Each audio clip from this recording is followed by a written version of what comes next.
అయ్యా నాకు ఇష్టం లేకపోయినా నా కొడుకుని పట్నంలో కూలినాలు చేసుకోమని పంపించిన అని చెప్పింది.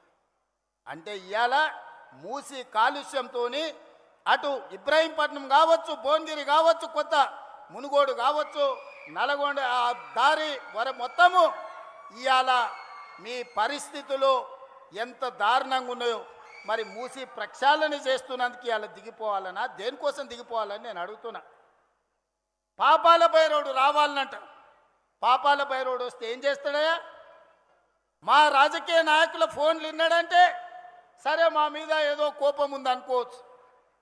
అధికారుల ఫోన్లు విన్నాడంటే అధికారులు ఏం చేస్తున్నారో కనుక్కోనికి విన్నాడు అనుకోవచ్చు.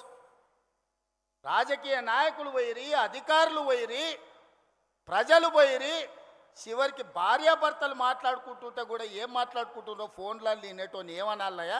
చేత్తో కొట్టాలన్నా, రబ్బర్ చెప్పుతో కొట్టాలన్నా? మీరు ఒకసారి ఆలోచన చేయండి. ఆలు మొగుళ్ళు మాట్లాడుకునే మాటలు కూడా ఫోన్లలో ఫామ్ హౌస్లో పెట్టుకొని, మిషన్లు పెట్టుకొని వాళ్ళ మాటలు వినేటోడు ఆ పాపాల భైరవుడు మళ్ళీ రావాలనా?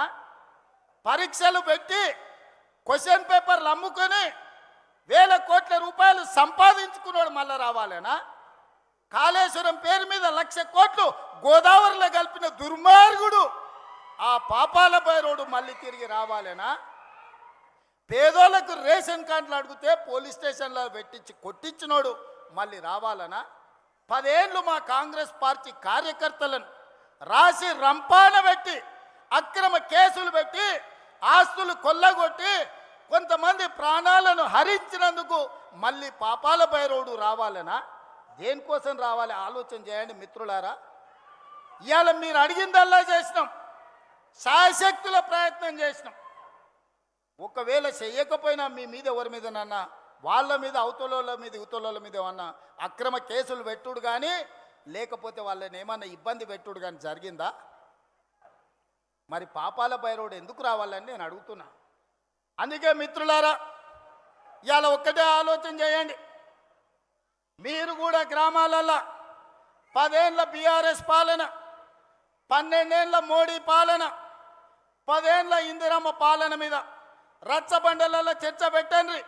తాటి చెట్టు కాడ కళ్ళు తాగేటప్పుడు చర్చ పెట్టండి, బార్ షాప్ కాడ పెట్టండి, బీర్ షాప్ కాడ పెట్టండి, పెళ్లి కాడ పెట్టండి, సావు కాడ పెట్టండి, సర్పంచుల సంఘం కాడ పెట్టండి, లేకపోతే అసెంబ్లీలో పెట్టండి.